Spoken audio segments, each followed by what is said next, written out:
noite a todos, senhoras e senhores, advogados, alunos. É um prazer ter hoje, nessa noite, dois grandes nomes do direito constitucional falando sobre um instrumento tão importante como a ação popular.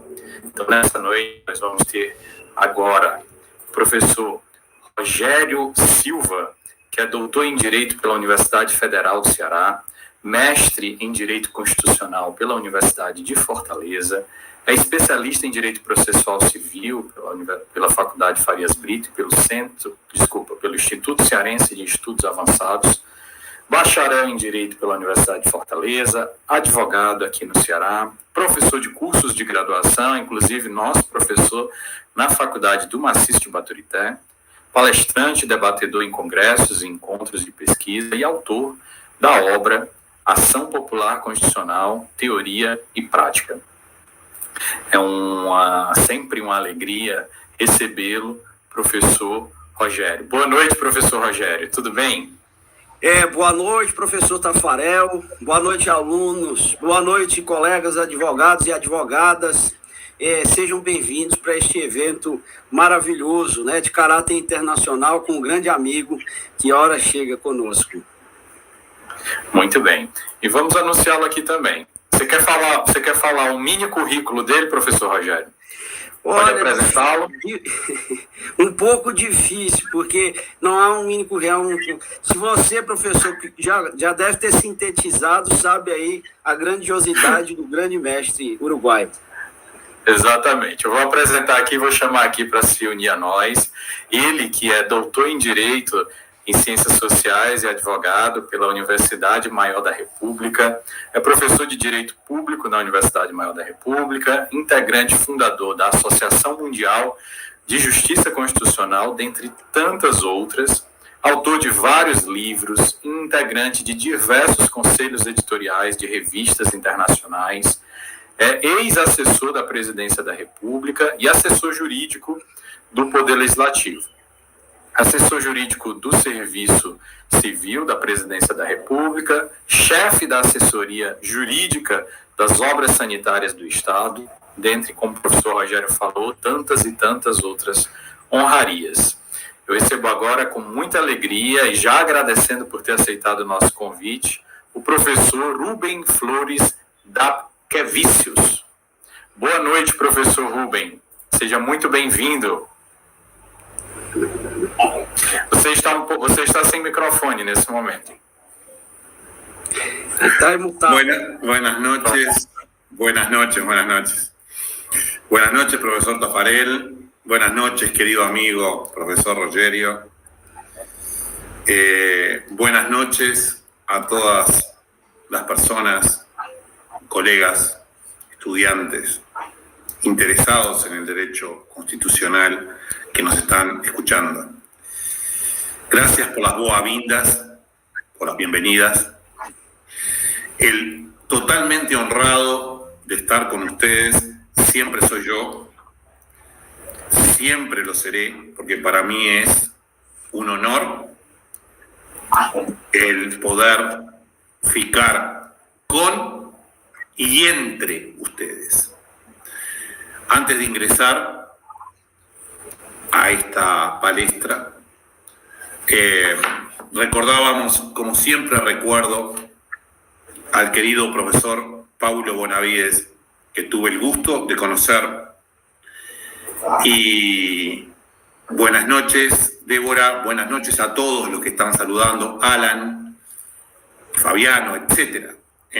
Tuve el gusto de conocer a esa eminencia como fue don Paulo, que marcó el rumbo del derecho constitucional brasileño, latinoamericano y también seguramente en Portugal y resto de países latinos en Europa.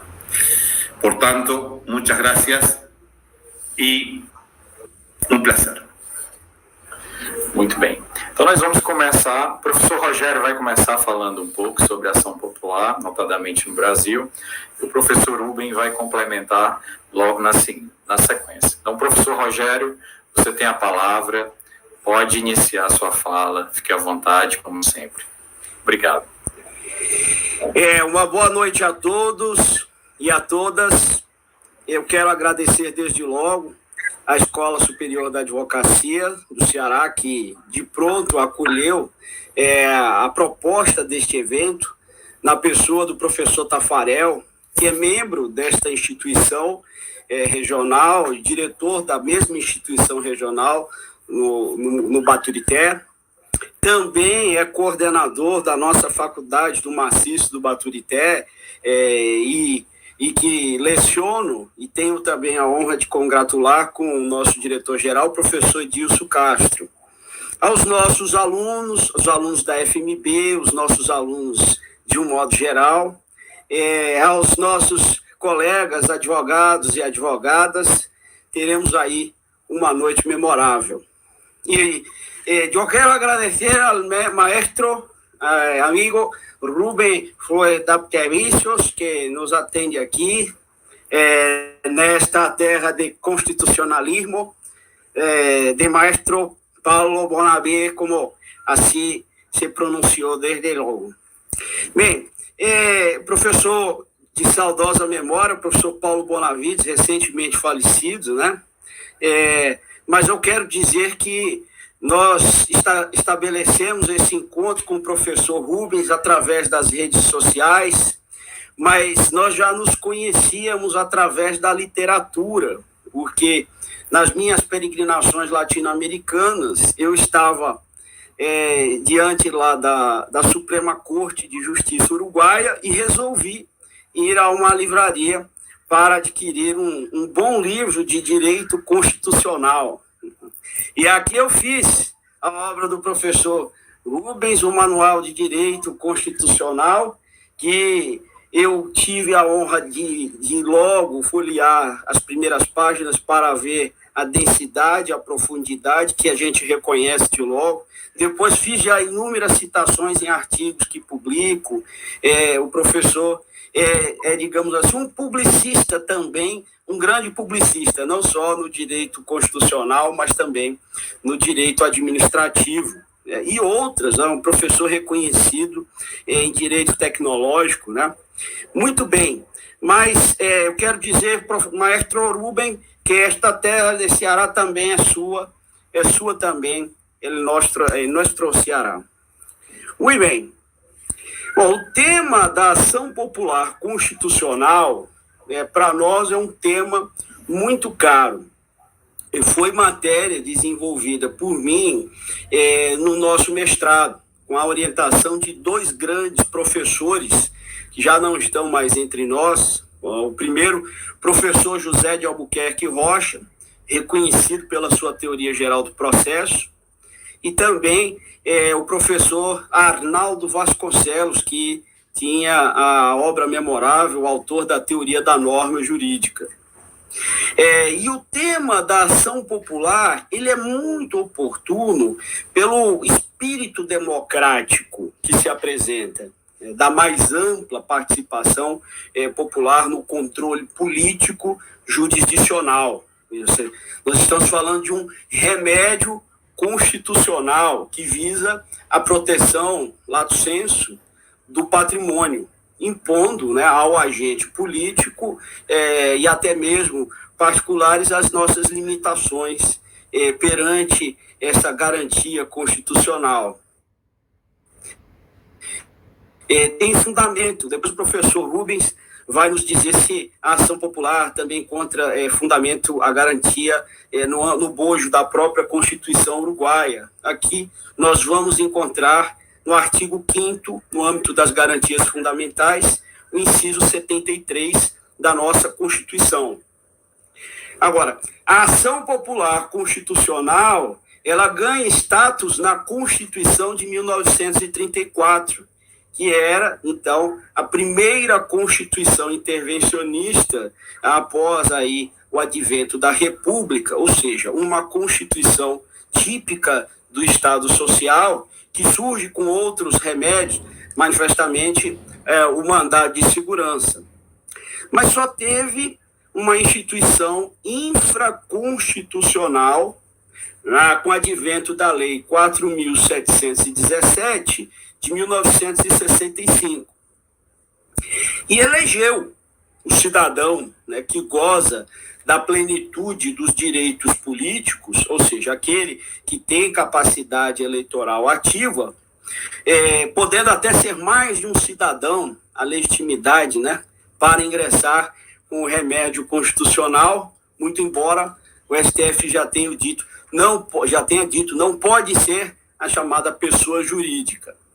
E aí vejamos, maestro Rubens, que há um estudo aqui no Brasil, especialmente no Rio de Janeiro, em torno das ações coletivas e os novos espaços da democracia, dados que apontam que a ação popular constitucional é ajuizada, em sua maior parte, por cidadãos advogados, e que se confunde, então, a capacidade processual, a capacidade de ser parte, com a capacidade postulatória. Mas é também, em grande parte, legitimada por parlamentares, por cidadãos parlamentares. Essa, digamos assim, é o enfrentamento que nós temos diante aí das ações manejadas ao longo do tempo, desde a chamada redemocratização do Brasil em 1988, com a nova ordem constitucional. Agora, ela apresenta alguns requisitos, algumas características muito particulares. O remédio constitucional, ele é passível desse chamado binômio de lesividade e legalidade. É preciso encontrar esses dois institutos para que se possa, às vezes, anular ou invalidar um ato administrativo. Mas aí nós entramos no chamado conflito, ou seja, o remédio é, sobretudo, um conflito entre o interesse público primário e o interesse público secundário. Eu digo, não raro, aos meus alunos, que o interesse do administrador público, às vezes, colide com o interesse da cidadania. Porque, por exemplo, numa audiência pública, em uma secretaria executiva regional, trata-se de uma audiência para decidir qual é o equipamento, qual é o patrimônio que seria mais importante para o bairro. E a proposta é uma escola pública ou um campo de futebol, uma unidade de pronto atendimento ou então uma praça de lazer. Essas questões que levam a criar a decisão, efetivamente, ou não raro, da cidadania, pela escola pública, dadas as contingências, né, de países como o Brasil e seus espaços periféricos. Mas também pode se decidir, aí, não raro, pela unidade de pronto atendimento em espaço de saúde, pelas contingências ali encontradas. Agora, na hora de construir o equipamento, o poder público constrói a praça, não constrói a escola. E a recíproca é verdadeira, né?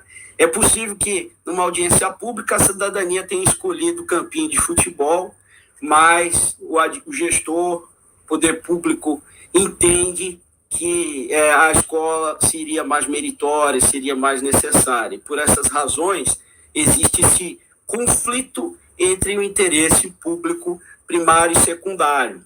Então, é preciso ver se o cidadão comprova a lesividade, as escolhas administrativas, mesmo que elas sejam potencialmente lesivas, e a ilegalidade do ato administrativo, que nem sempre é o interesse da cidadania. Às vezes, há um interesse, né, particular manifesto. Há um constitucionalista aqui no Brasil, reconhecido, professor Ives Granda Martins, tem um livro muito interessante chamado A Constituição Aplicada. E nesse livro, ele trata de um parecer que ele faz em torno de uma ação popular ajuizada no estado de São Paulo. E ele começa a contar que o cidadão faz uso do remédio constitucional porque construíram um shopping center ao lado da sua casa, e esse equipamento particular teve um licenciamento do poder público e alcançou um espaço do estacionamento, para o seu estacionamento da rua pública, ou seja, de la calle. Então, você quer, para lembrar, né, do professor maestro, professor Rubens, ele ingressa com essa ação popular, querendo questionar por que o shopping toma o espaço público em detrimento, então, daquela comunidade, do bairro. O professor Ives Granda é chamado para um parecer e ele começa a dizer o seguinte, que o cidadão, em nenhum momento ele conta que havia uma contrapartida do equipamento econômico do shopping center, porque ele deveria ocupar este espaço da via pública, mas por contrapartida ele teria de construir 350 casas populares. E ele também omite a informação de que os moradores do bairro, digamos assim, estavam... Aliás, ele provoca essa informação e omite, digamos assim, o interesse particular. Ele diz que todos estavam insatisfeitos com a criação daquele shopping ali no bairro. E quando, na verdade, muito pelo contrário, as pessoas estavam muito satisfeitas, porque quando você cria um equipamento desse, você tem até o caso, né, da ocupação, digamos, aí, predial e, eventualmente, a especulação imobiliária que cresce economicamente em torno de um shopping center. E, então, o professor Ives Granda, ele disse assim, será que este cidadão não está atuando com eventual litigância de má-fé, cujo interesse não é bem o público, não é bem o interesse da cidadania, mas o interesse particular? Ora, era um espaço bucólico que aquele cidadão perdia e agora seria uma via movimentada, com muito acesso de automóvel, e isso o fez, aí, de certo modo, aborrecer.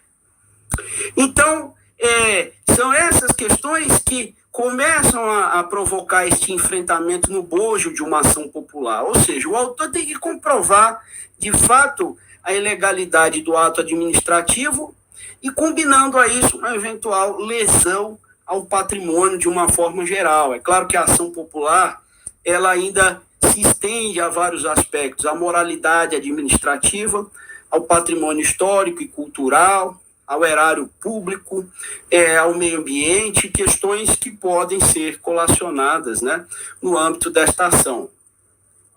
Agora, historicamente, a ação popular, ela não goza da chamada eficácia pretendida pela lei.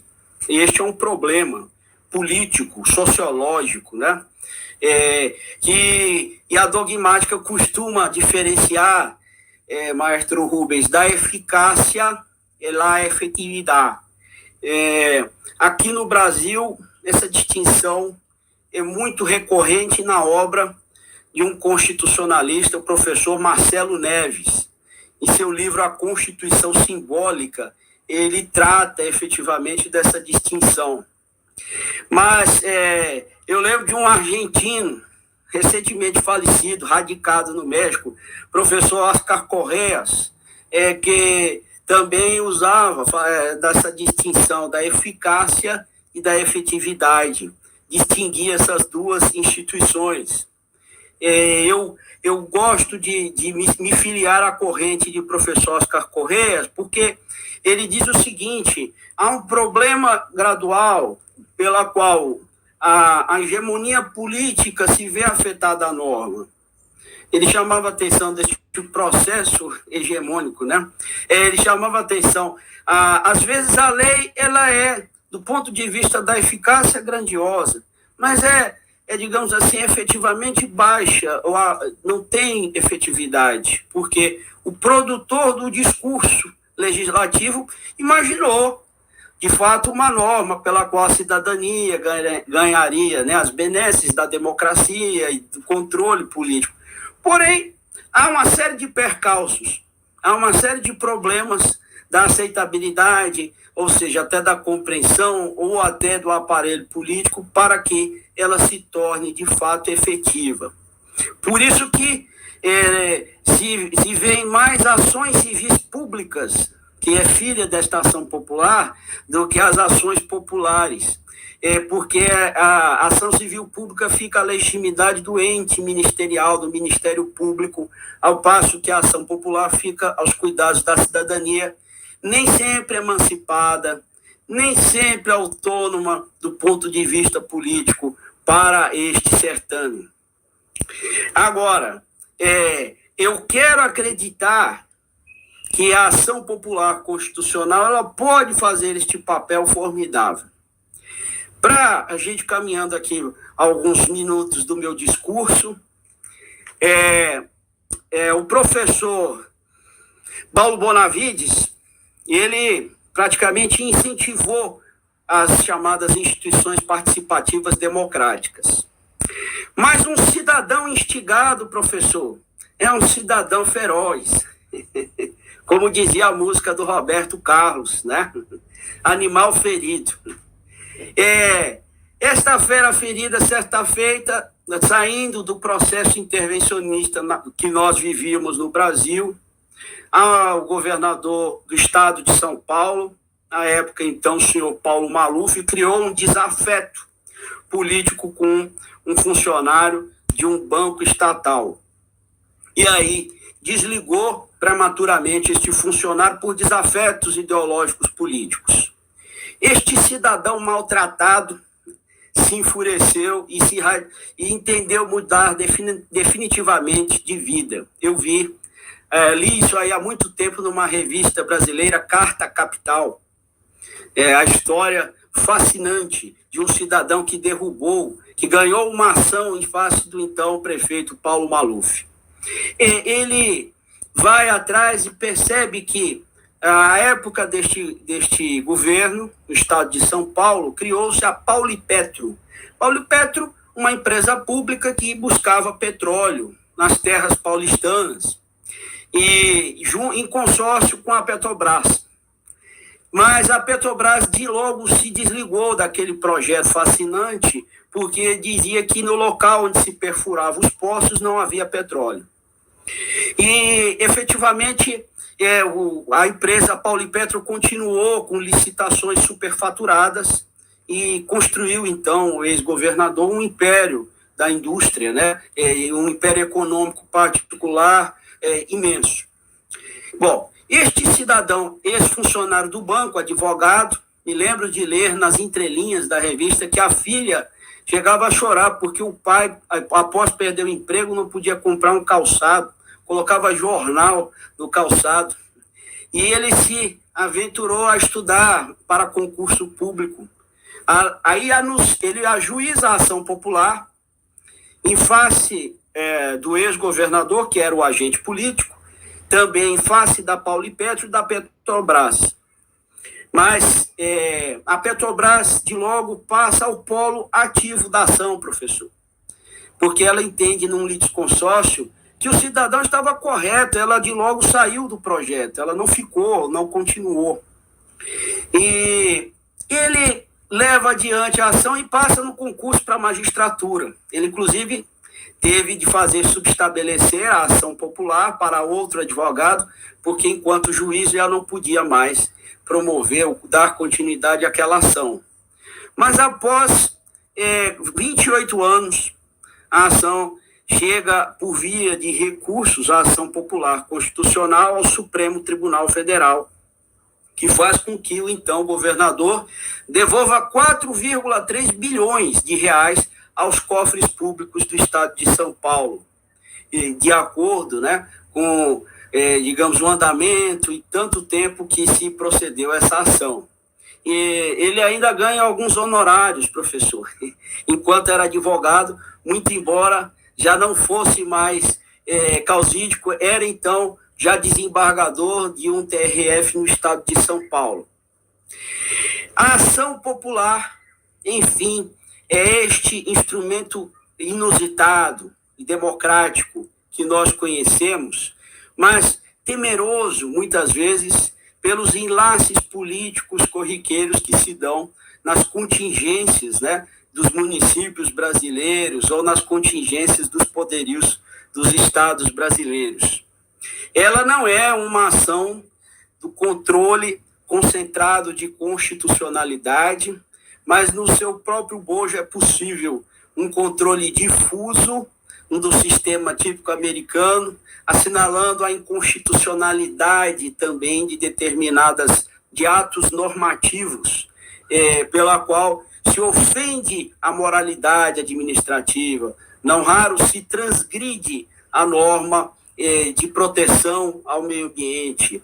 Essa é a questão que nós levamos adiante no âmbito desse remédio constitucional. Bom, com isso, eu quero lembrar que a coragem que nos falta é essa que nós precisamos reavivar nos dias de hoje. Eu prometo, enquanto cidadão, que a gente deve buscar a chamada dignidade, a transparência de nossos atos, para que esta ética se faça valer num projeto de ação popular. Porque quem o faz de modo emancipado, o faz politicamente livre, livre das tensões políticas partidárias, livre dos percalços ideológicos, porque age em prol da cidadania, em prol do outro. Para a gente fechar, eu me lembro de uma historinha. Um cidadão estava passeando nas ruas de Paris e encontrava, então, um cidadão na calçada com um potinho, um baço, professor, a espelhar moedas no seu potinho. Estava lá na condição de deficiente, pessoa com deficiência visual, a mendigar nas ruas de Paris. E o sujeito passa e olha, então, o potinho dele vazio. Mais tarde, ele passa de novo e encontra o potinho vazio. Ele, então, coloca uma frase num papel ao lado desta pessoa com deficiência visual e ele percebe que alguém lhe toca e coloca esta frase. Mais tarde, ele volta e o potinho está cheio de moedas, cheio de pesos. Então o deficiente visual pergunta para o cidadão que escreveu aquelas frases: o que é que você escreveu que as pessoas passaram a doar essas moedas? E se nada que pudesse ferir a sua dignidade. Eu apenas escrevi: é primavera em Paris e eu não posso enxergar. Muito obrigado. Muito bem, muito obrigado, professor Rogério. Vamos passar aqui a palavra para o professor Rubem, que vai continuar a brilhantar a noite de hoje. Com você, professor Rubem. Bueno, en primer lugar, corresponde que agradezca a la Escuela de Abogacía, también a la facultad por el convite, a vos, profesor Taffarel, a mi querido amigo Rogerio, el profesor Rogerio, y a todas las personas, especialmente a todas las personas que han venido a escucharnos. Como siempre digo, falo cuando estoy hablando en castellano con público brasileño o portugués, voy a hablar lento para para hacerme comprender mejor.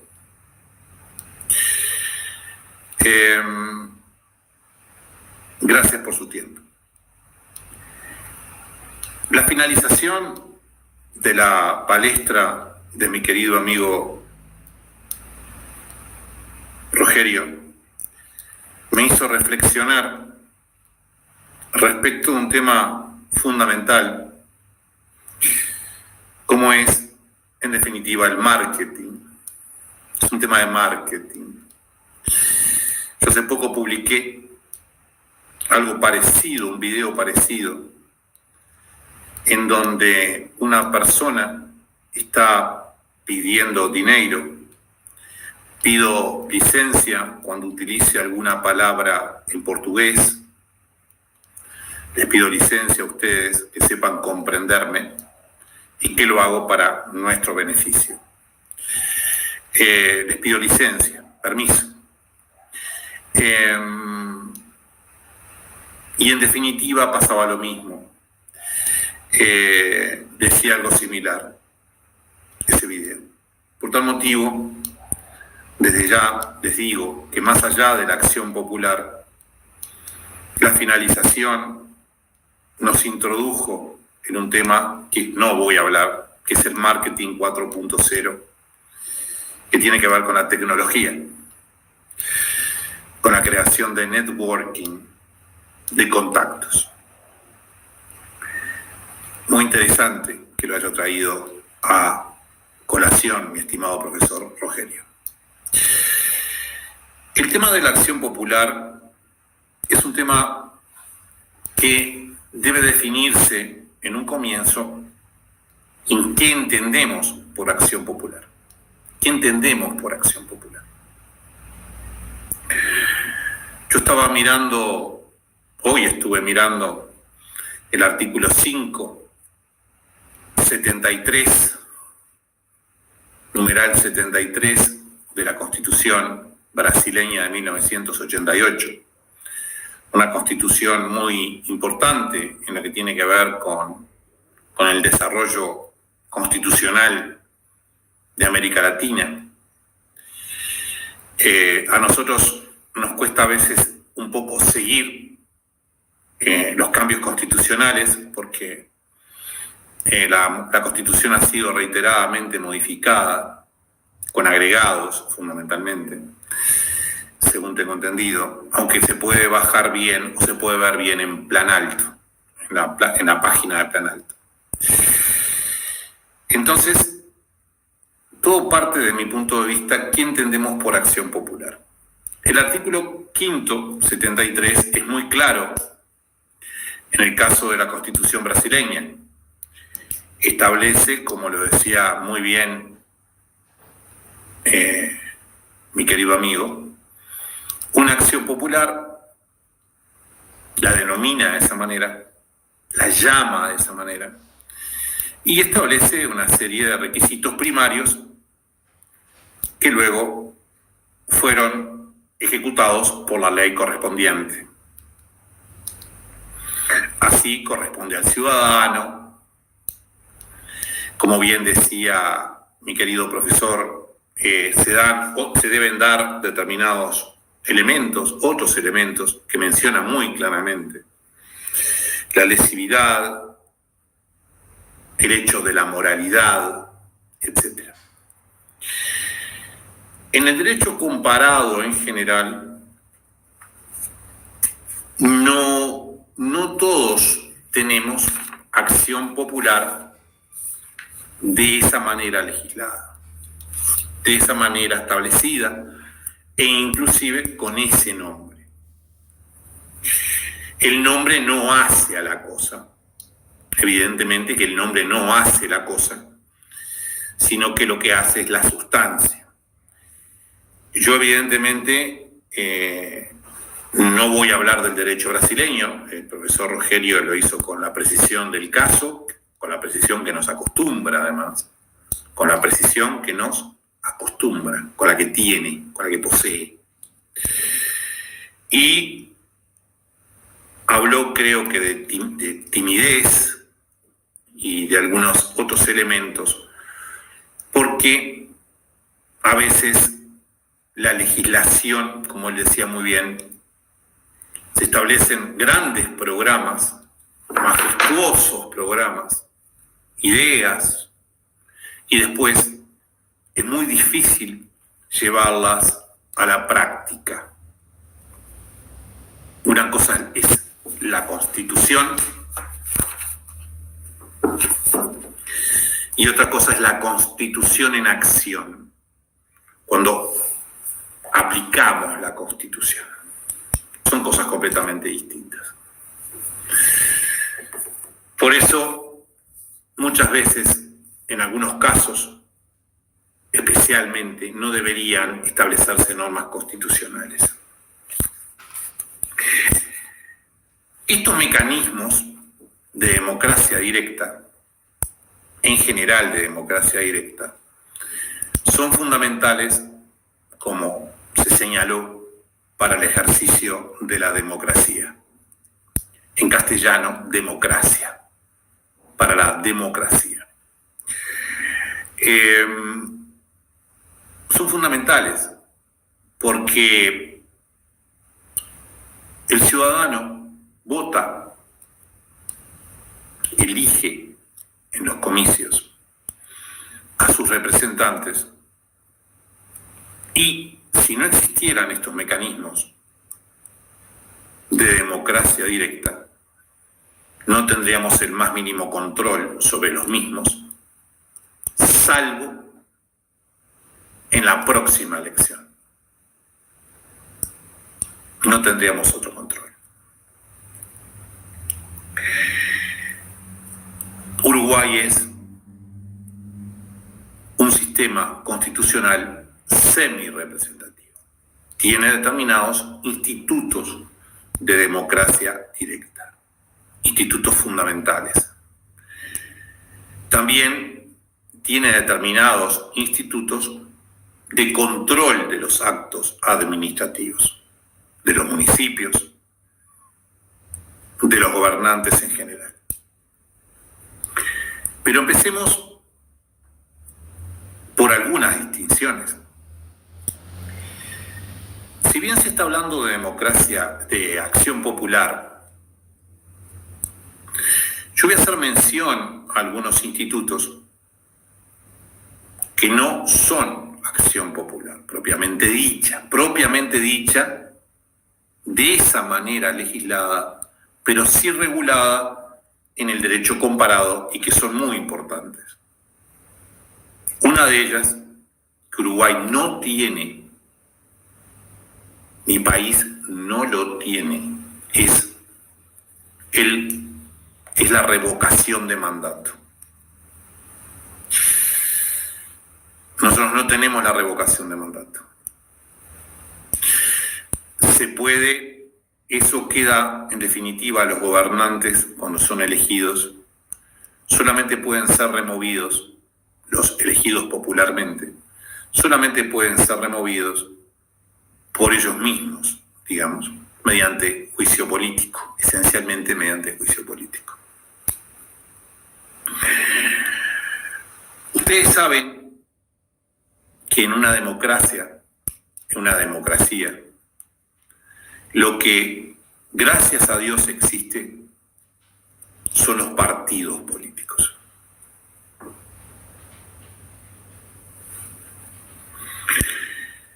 Una dictadura como la que tuvimos que soportar en el Cono Sur, especialmente, ustedes, hasta que Tancredo Neves fue elegido y no pudo después asumir porque falleció, creo que vino Sarney después, si no recuerdo mal. Ustedes soportaron una dictadura bastante larga, nosotros también. Por eso los partidos políticos son muy importantes, pero a su vez, en muchas ocasiones, las élites políticas establecen normas o proponen normas en la Constitución para proseguir en los cargos. Por eso la revocación del mandato es un tema muy importante. No me voy a detener, en Uruguay no existe, pero a su vez es una forma de control de los gobernantes, de control de lo que están haciendo, que es lo que estamos tratando. Específicamente el profesor Rogerio nos ilustró, nos dio luz respecto a la acción popular. Yo voy a ser más amplio, poco más amplio, mencionando algunos institutos y después entrando en el derecho uruguayo. Allí tenemos claramente un instituto de democracia directa, que según la legislación o constitución de cada país, podrá controlar el ejercicio de los gobernantes de mejor o menor manera. Pero recuerden siempre, una dictadura lo primero que hace es eliminar a los partidos políticos. censurar la opinión pública. Por tal motivo, nosotros, los constitucionalistas, defendemos los partidos políticos. Y los partidos políticos tienen políticos, buenos o malos. Pero si no hay políticos, pueden aparecer personas que vistan, que usen botas largas. En el derecho comparado existe un instituto, existe en Ecuador, un instituto muy interesante en la Constitución de 2008 de Ecuador, muy interesante, que es el Consejo de Participación Ciudadana y Control Social. Consejo de Participación Ciudadana y Control Social. Artículos 204 y siguientes de la Constitución de Ecuador. Hace unos días estuve en una palestra con un ecuatoriano, precisamente.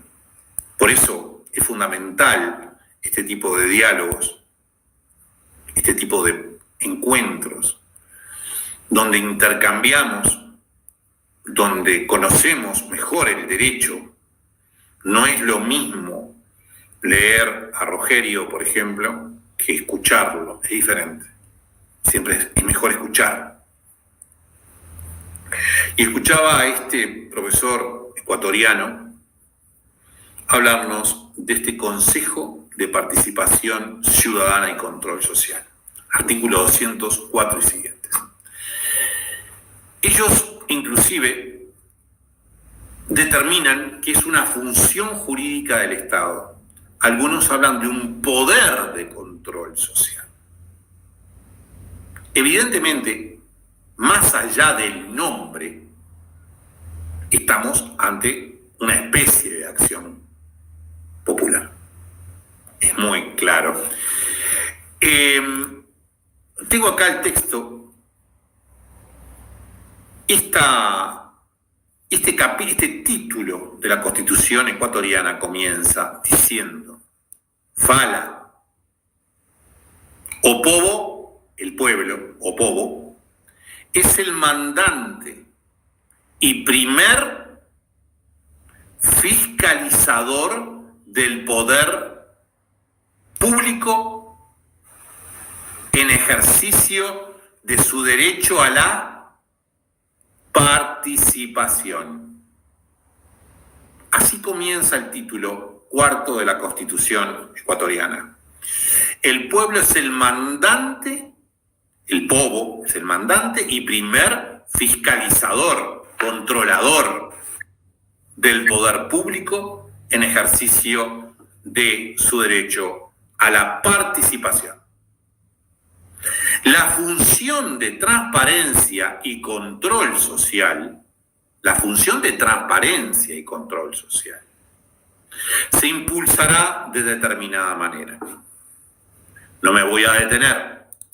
Lo que sí me importa decirles es que también hace unos días tuve el gusto de participar en otra charla con un querido colega brasileño hablando de la improbidad administrativa, de la corrupción, nada menos.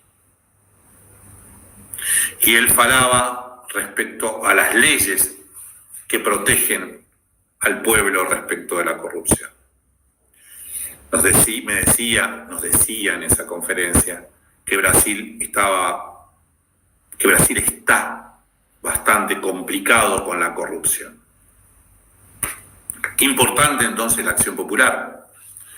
Qué importante promover la acción popular a los efectos de controlar a los gobernantes. Esta Constitución ecuatoriana establece en el artículo 207 un órgano especial que es el Consejo de Participación Ciudadana y control social. O sea que existe un órgano especial a esos efectos. Y es designado por el presidente de la República del Ecuador, pero teniendo en cuenta determinados requisitos de participación en general. Ustedes vean la importancia. Esta Constitución de Ecuador de 2008 surge luego de algunas graves denuncias de corrupción. Y allí surge este Consejo de Participación y de Control de Transparencia, para no permitir la improbidad o corrupción administrativa. Pero vayamos al derecho uruguayo. Me interesa que tengan presente esto que acabo de decir, porque no todo el mundo lo conoce. Yo no lo conocía, este Consejo ecuatoriano, y me llamó la atención. Inclusive tuvimos un muy cordial intercambio, porque él lo llamó poder del Estado. Para mí no es un poder del Estado. Los poderes son los tres clásicos poderes: el ejecutivo, legislativo y judicial. En Uruguay, el tema, tampoco existe acción popular con ese nombre. No existe una acción popular. Y tampoco existe con esa regulación específica del artículo 573 de la Constitución brasileña de 1988. En Uruguay existen determinados mecanismos de control por parte de la ciudadanía, del povo pero ciudadano, ¿sí? Especialmente respecto de los actos administrativos, evidentemente, con determinadas particularidades, porque se regula por el Tribunal de lo Contencioso Administrativo. No es una acción popular, sino que es una acción subjetiva. El que se siente dañado puede accionar, pero, insisto, no es una acción popular.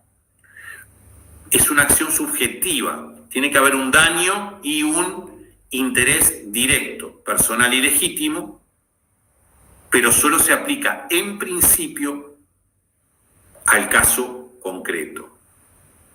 Salvo que el tribunal declare que el acto administrativo, por ejemplo, construir un monumento o construir un edificio determinado para una entidad pública, afecte el interés general. Allí el tribunal puede anular el acto administrativo en forma general y anula con efecto ex tunc, es decir, con efecto retroactivo. El acto administrativo nunca existió. Ese es el control sobre los actos administrativos que puede tener la ciudadanía. La acción de nulidad con efecto general. No es una acción popular. Puede tener el efecto de una acción popular. Por eso yo les decía, como decía muy bien el profesor Rogerio, por un lado la efectividad, por un lado lo que dice la norma y por otro lado la efectividad. Y a mí en sí mismo no me interesa tanto el nombre, me interesa más la efectividad. Efectivamente, el tribunal ha anulado en reiteradas oportunidades, ha hecho caer los actos administrativos en forma general. Así que estas acciones pueden tener un efecto general. Otros elementos de control por parte de la ciudadanía, subiendo en el principio de fuente formal del derecho, la pirámide de Kelsen. Ingresé por el reglamento, voy a subir un escalón, voy a la ley. La ley en Uruguay también puede ser controlada. Ya ahí tampoco estoy en acción popular, por supuesto, pero es una forma también popular, nada menos de hacer caer la ley, que es el referéndum.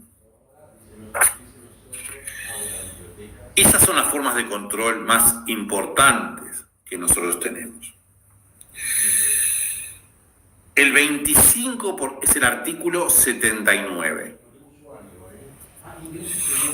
El 25% del total de inscriptos habilitados para votar, escuchen, el 25% habilitados para votar, no está hablando de los ciudadanos. En Uruguay existe una categoría que se llaman los electores no ciudadanos. Usted, Rogerio, podría ser, o Tafarel, podrían ser electores en Uruguay, elegir, votar a los gobernantes, sin ser ciudadanos, para que no pierdan su ciudadanía brasileña, si es que la pierden. Los italianos, los españoles, si se naturalizan en otro país, pierden la ciudadanía. Por eso se estableció este instituto. 15 años de residencia, etc. Entonces habla de los habilitados para votar, ni siquiera los ciudadanos. No tienen que ser ciudadanos, necesariamente. Esto es importante porque Uruguay es un país de inmigración, o sea, es un país que ha tomado mucho inmigrante, que sigue tomando mucho inmigrante. Más ahora con las corrientes de inmigración que están viniendo del norte, que inclusive pasan por Brasil, cubanos, dominicanos, venezolanos, que están migrando a Uruguay y que debe estar sucediendo lo mismo en Brasil. Este 25% puede impugnar una ley. Es una forma, desde mi punto de vista, de acción popular. Porque va, en definitiva, a cuestionar lo que el poder político decida, nada menos los legisladores. Inclusive, en este momento, el 27 de marzo, 7 de marzo, hay un referéndum convocado en Uruguay para una ley fundamental que aprobó el gobierno que asumió el 1 de marzo del 2020. Una gran movilización del pueblo por el sí a que la ley caiga y por el no para que la ley se mantenga. No al referéndum. Una gran movilización del pueblo. En ese sentido, Uruguay es un país muy democrático, reconocido internacionalmente por el ejercicio de la democracia y por el respeto, por el hecho de que no existen fraudes electorales, etc. Referéndum. Pero existe otro instituto al lado, que es la iniciativa popular. La iniciativa popular en materia legal. El pueblo uruguayo, bajo determinadas formalidades establecidas en el artículo 79 de la Constitución, puede presentar proyectos de ley. Puede presentar proyectos de ley. Evidentemente, ello debe dar lugar. Recuerden que yo he trabajado en la presidencia y como asesor del Parlamento, da lugar a un fuerte movimiento que podrá aprobar esa ley con modificaciones, sin modificaciones, etc. No cualquier proyecto puede presentarse. No se pueden presentar proyectos que tengan que ver con lo económico. Por ejemplo, no se puede presentar un proyecto de ley que elimine un tributo, un impuesto, porque si no, no existiría el responsable de la política económica. Tiene que haber un responsable de la política económica, que es el Poder Ejecutivo. Por eso se restringe esa materia. Eso es una iniciativa popular muy importante. De alguna manera es una acción popular, legisla al pueblo, tiene iniciativa legislativa. No existe una iniciativa legislativa en los actos administrativos. Es increíble porque sí para la ley, pero no para los actos administrativos, para los reglamentos no existe. En Argentina, por ejemplo, se permite en determinados casos la iniciativa legislativa en materia reglamentaria. Se permite la iniciativa legislativa, una especie de acción popular. Usted puede presentar un proyecto de reglamento en Argentina. Puede presentar un proyecto de reglamento a los efectos del caso, que moviliza a todo el pueblo, que culturiza, que da cultura cívica a todo el pueblo. En Argentina sí, en Uruguay no. Por último, en Uruguay existe también iniciativa popular. Nosotros lo llamamos iniciativa popular. Es una forma de acción popular distinta a la brasileña, notoriamente diferente. Por eso yo les decía, ¿cuál es el efecto? ¿Qué valor tiene el nombre? En materia de reforma constitucional. En Uruguay se pueden presentar proyectos de reforma constitucional por el pueblo, por el povo. Y miren ustedes en este caso, aquí es el 10%. En el caso de la iniciativa legislativa es el 25%. ¿Por qué? Porque se defiende la ley, se defiende al poder legislativo. El 25% puede tener iniciativa legislativa para cambiar una ley, pero para cambiar constitución basta el 10%. O sea, parece una contradicción. Esa es una forma también de defender a los partidos políticos. Esta iniciativa legislativa en materia constitucional ya no incluye a los electores no ciudadanos, no incluye en el ejemplo al profesor Rogerio su ciudadanía brasileña. Tienen que ser ciudadanos, porque para una iniciativa constitucional se necesita ser ciudadano, porque la Constitución es el pacto de convivencia pacífica entre los ciudadanos. En definitiva, estos institutos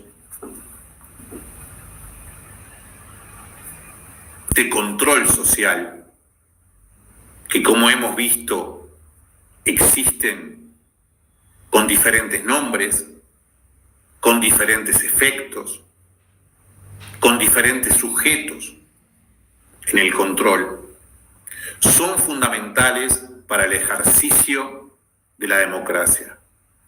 son fundamentales para que nosotros, los ciudadanos, podamos controlar a los gobernantes. Recuerden, los gobernantes, ya sea el presidente de la República, de Ecuador, de Uruguay, de Brasil, un senador, un intendente de una ciudad, un gobernador, es un servidor público. Está a nuestro servicio. No son figuras para aplaudir cuando cumplen sus cometidos. No son ídolos sociales, como a veces, en algunos casos, parecen. Por tanto, el conocer nuestros derechos, el controlar efectivamente el ejercicio de las competencias, el controlar efectivamente el ejercicio de las competencias de los que nosotros elegimos, de los que nos representan, el controlar que no se produzcan actos inmorales, actos de improbidad administrativa, es fundamental para que nuestras democracias se fortalezcan más y más y que no tengamos que soportar nuevamente dictaduras como hemos soportado no hace mucho tiempo. Ha sido un gusto. Espero haber sido lo suficientemente claro y preciso para que ustedes me hayan podido comprender, yo haberme dado a comprender y dejar una pequeña reflexión a los abogados, a las abogadas, a las abogadas, a los estudiantes, a nosotros que somos formados jurídicamente y que podamos transmitir estos conceptos a la gente. Porque el abogado, creo yo muy modestamente, no solamente el abogado, el escribano, en fin, etcétera, los operadores jurídicos, no solamente somos abogados para ganarnos la vida, cosa que está muy bien, es una profesión y tenemos que ganarnos la vida. Pero también tenemos que contribuir con el conocimiento que se nos ha conferido para fortalecer el bienestar de nuestro pueblo, de nuestro povo. Muito obrigado. Muchas gracias. A gente que lhe agradece. Parabéns, professor. Muito obrigado aí, muito conhecimento. Nós estamos recebendo aqui vários comentários. Eu queria registrar a participação de alunos da FMB. Boa noite, Janaína. Boa noite, de Assis. Saudando o professor Rogério, me saudando. Alguns se esforçando aqui para falar um espanhol e saudar o professor Rubem. Nós temos alunos da Unifametro. Sejam muito bem-vindos. Boa noite a vocês também. Temos